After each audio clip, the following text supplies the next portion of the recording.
Right now on the National Weather Desk, gusty winds and extremely dry conditions raise the wildfire risk in the southeast. Wow, it got a lot bigger than I thought. It just takes just a little spark just to cause a devastating fire. Big changes are coming to the nation's weather pattern both during Thanksgiving week and into December. That could mean snow, which has people excited for ski season. That's when a lot of these ski resorts always plan their projected opening date. A whale washes ashore on the Oregon coast. An expert says the cause is part of a bigger issue. Entanglement in fishing gear is the largest threat to marine mammals globally. And a closer look at how climate change is impacting our health. From our nation's capital, this is the National Weather Desk.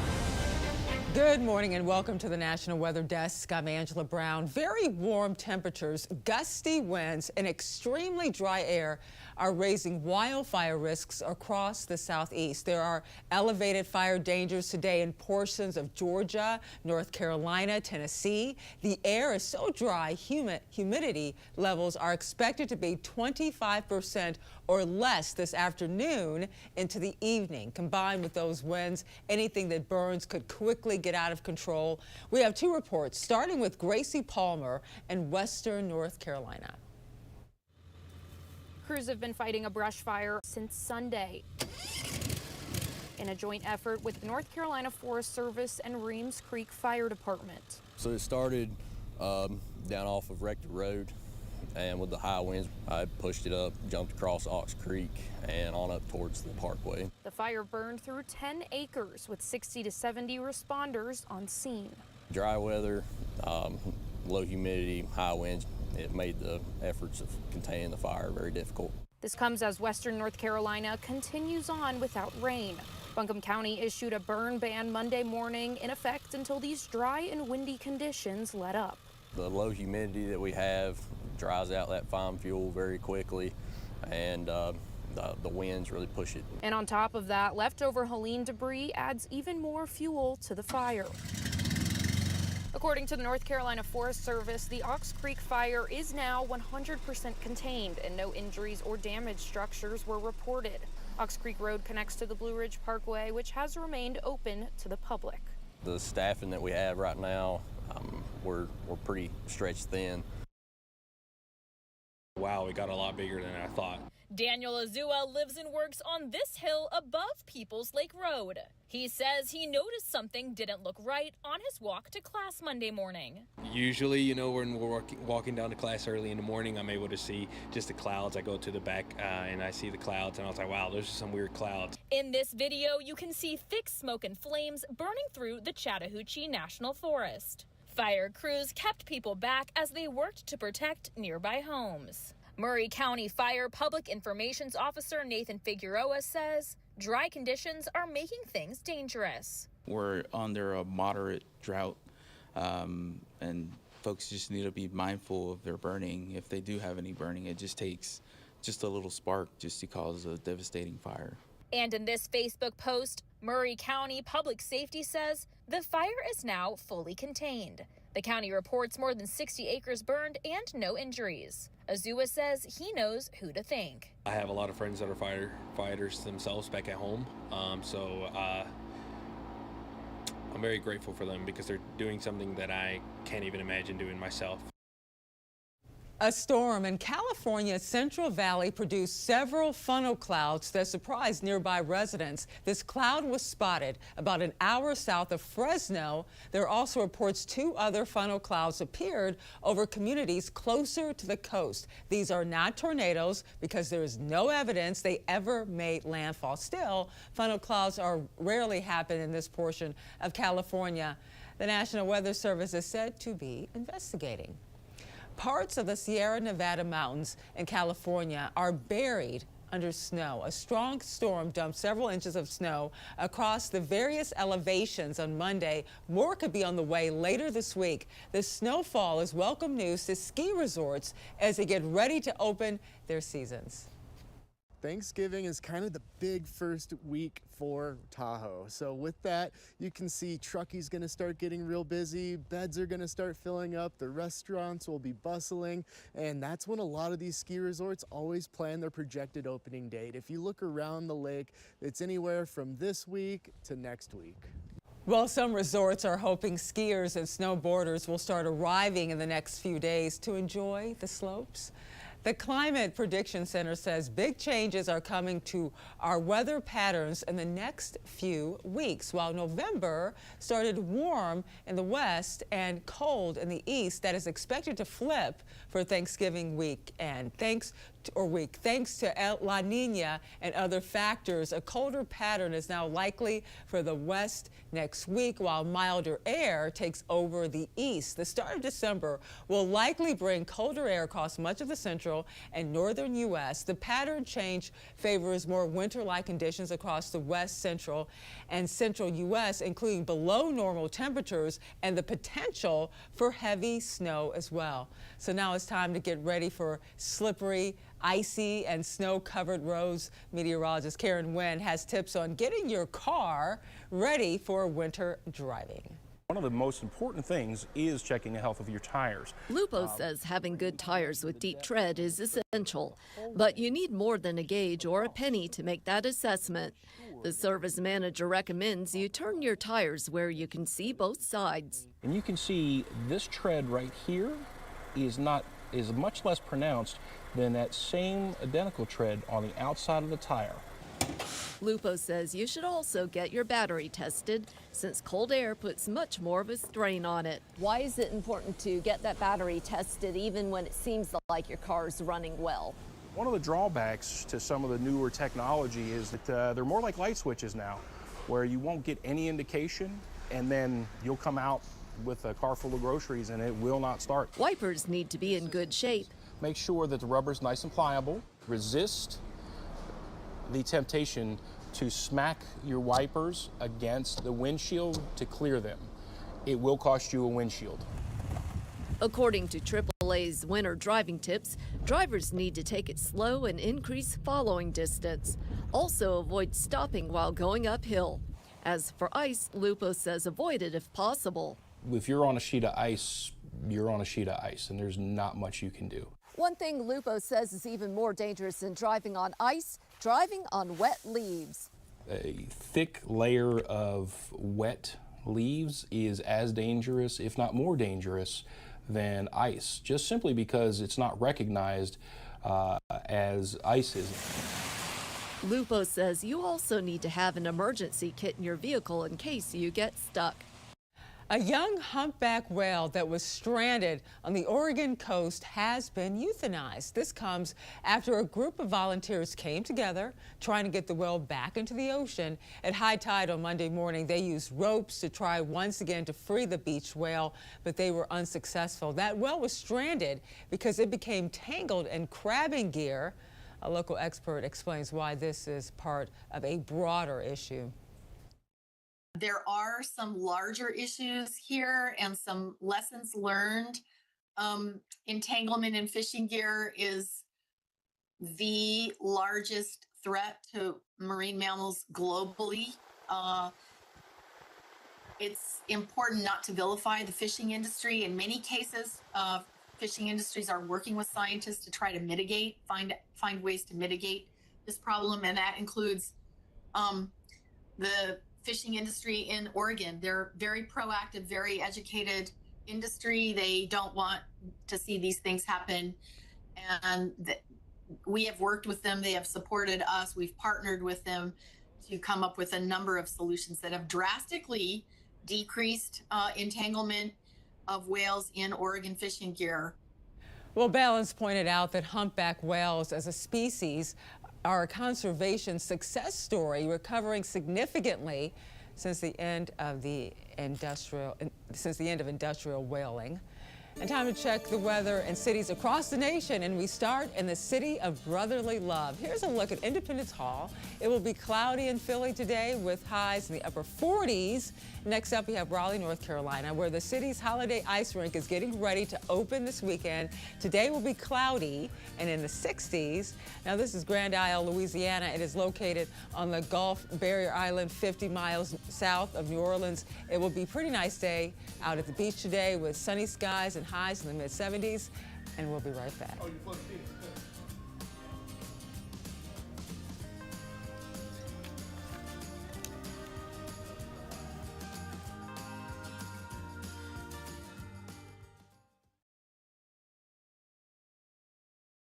I'm meteorologist Charlie Lopresti with a look at the Northeast. We're tracking more seasonably cool temps in the Northeast in the coming days.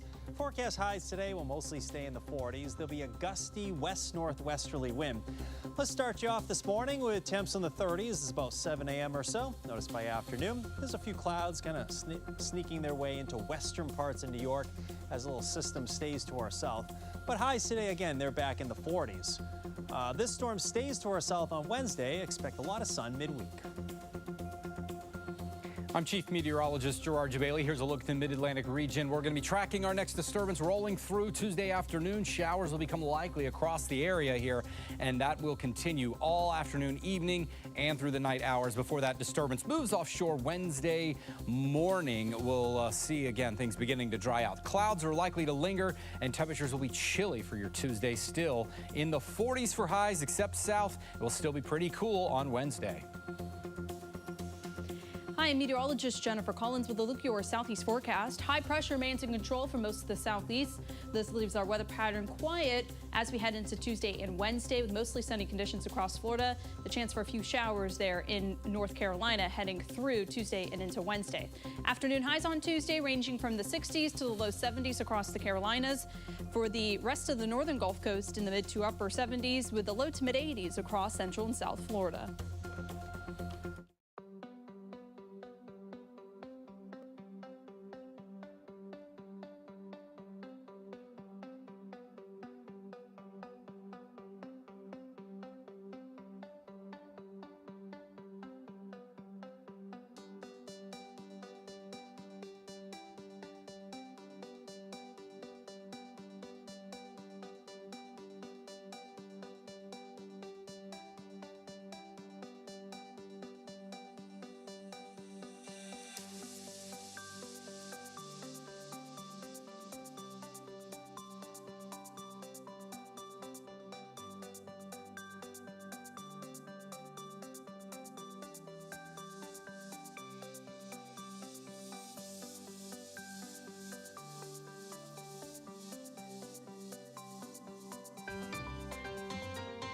I'm Katie Morgan, Chief Meteorologist at Fox 17 in Nashville, Tennessee. And you're watching the National Weather Desk. Temperatures are getting colder and most of the trees have lost their leaves. That means flu season is here and it's going to stick around for the next several months. But there are some things you can do to help protect you and your family. Shelby Slaughter has more. The CDC is warning that this flu season could be as bad as last year's flu season, which was the worst on record on hospitalizations and severe disease. According to the Oregon Health Authority, more than 1,700 people were hospitalized during last year's flu season. The majority of those patients 65 and older. And health officials here at OHSU say there's several ways to protect not only you, but others around you, whether that's masking up or getting the vaccine. Very similar to when you have a security update for your iPhone or your computer. Let's think of vaccines as a way to energize and make sure that our immune system is working. One population OHSU doctors say they're keeping an eye on: young kids. They say when they get sick, it puts a lot of stress on the rest of the family. What I worry about with these kids and with these families, that this represents the worst part of their life, to have a child in the hospital.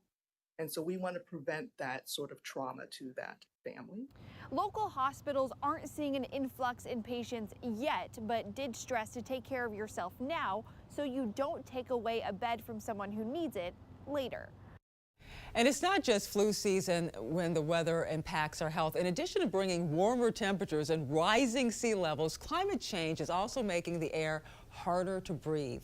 Meteorologist Emily Gracie sat down with a pulmonologist to learn how air quality, wildfire smoke, and longer allergy seasons are impacting our lung health. You know, maybe the biggest thing I'm noticing with my patients, who are generally those with chronic lung disease, is that they're struggling to really get by every summer now. They spend more and more time hiding from the outdoors, staying inside. And geez, these are the patients that need to be active. They need to be exercising. They need to be moving. And they're kind of becoming prisoners in their home with the windows shut and the air conditioning on, trying to watch the air quality. You were talking about people with kind of pre-existing conditions and how they're impacted. Can these environmental impacts ever cause conditions?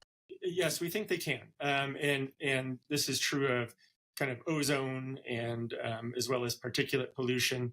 In fact, if you want to cause lung disease in mice, you can expose them to high levels of ozone. These associations have been made. You know, any one individual, maybe shouldn't be too worried that the kind of moderate air quality issues that we see in a lot of cities is going to, inevitably cause them to have a lung disease.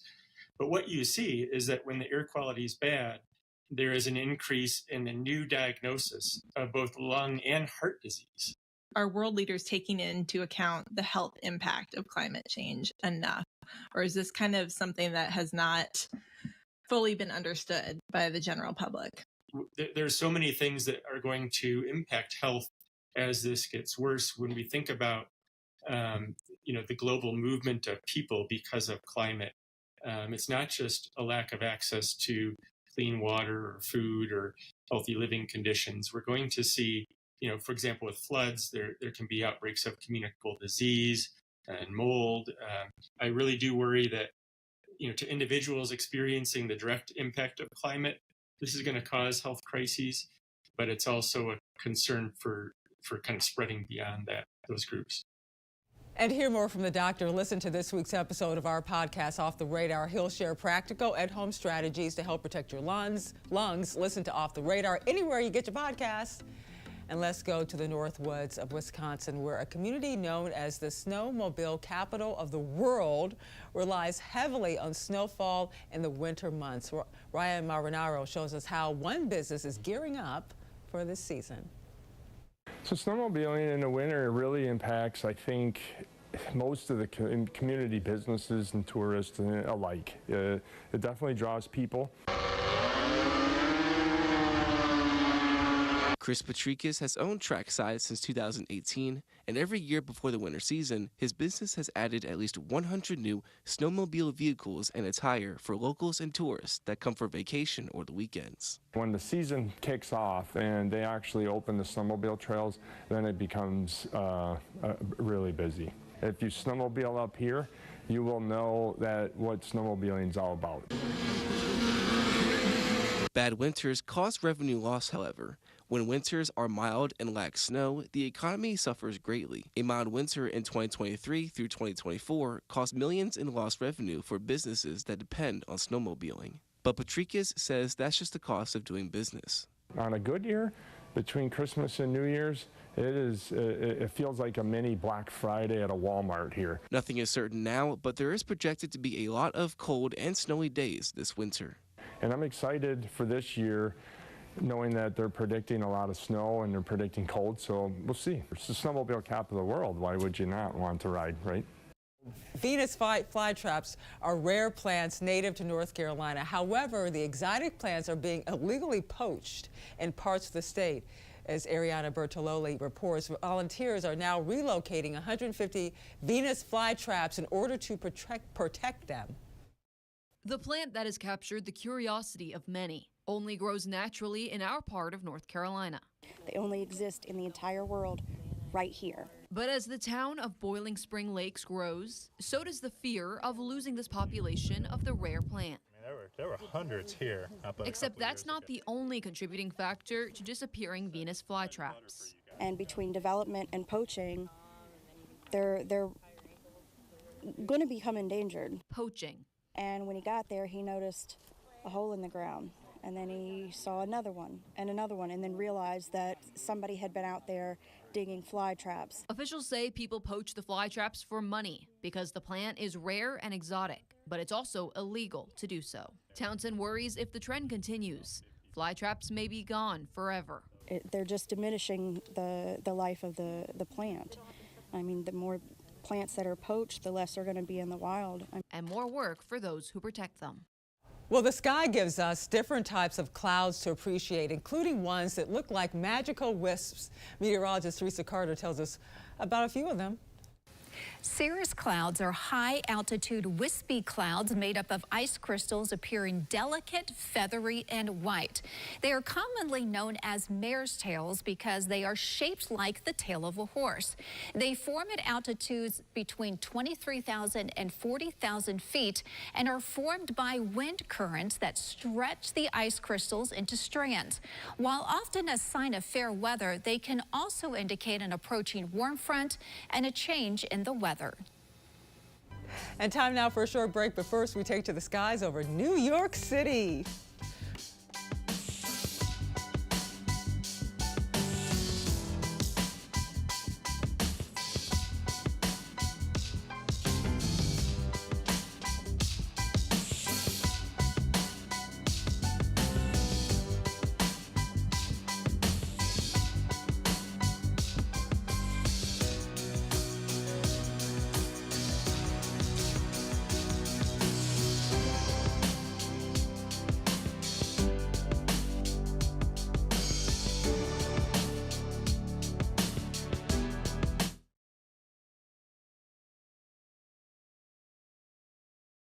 Well, a very good Tuesday morning, everyone. I'm meteorologist Andrew Buck-Michael. We've got rain across the lower Great Lakes and Ohio Valley today. A little wintry mix there to the north edge of that. That kicks out of here, and then for the day tomorrow, most of the Midwest will be dry. Got a few stray showers there up in the Dakotas and Minnesota. As we head into your Thursday, we've got rain developing, moving in from the south, and temperatures in the 50s and 60s for most of us. Good morning, I'm meteorologist Alex Garcia. Here's a look at your regional weather. Really warm, humid morning from South Texas all the way up into Dallas. A little cooler, drier from Amarillo back over into El Paso. We'll be watching a weak system as it moves through today. A stronger system coming from the west. More cold air coming up. That sets up a stormy situation a little later in the week. Otherwise, it's going to be another warm day. I'm meteorologist Alex Garcia. That's a look at your regional weather. Good Tuesday morning, everybody. I'm meteorologist Stella Sun. Some heavy rains will make its way through parts of western Arizona and southern Nevada, and high elevation mountain snow is expected through the Sierra Mountains there. Daytime highs will be tumbling in Las Vegas, only in the 50s through Salt Lake City, 72 degrees in the Valley of the Sun, 60s from LA to San Diego, with Seattle only warming up in the 40s. That's the scene from here.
Weather Window, presented by the National Weather Desk. Ruffle. The times are. Winter is getting closer and closer, and that means hypothermia risks are not far off. To help remind you of the signs and symptoms and ways to protect yourself, we turn to meteorologist Lindsay Storrs. Shivering is the first thing you'll notice because it's the body's automatic response to cold weather. It's the body's way of trying to warm itself. Next, you may notice confusion, difficulty speaking, sleepiness, or stiff muscles. If you see these signs, you should call 911 immediately. While you're waiting for medical help to arrive, make sure you remove any wet clothing and replace it with warm blankets or coats if possible.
Thank you so much for joining us. I'm Angela Brown. Make it a great day, and I'll see you right back here tomorrow.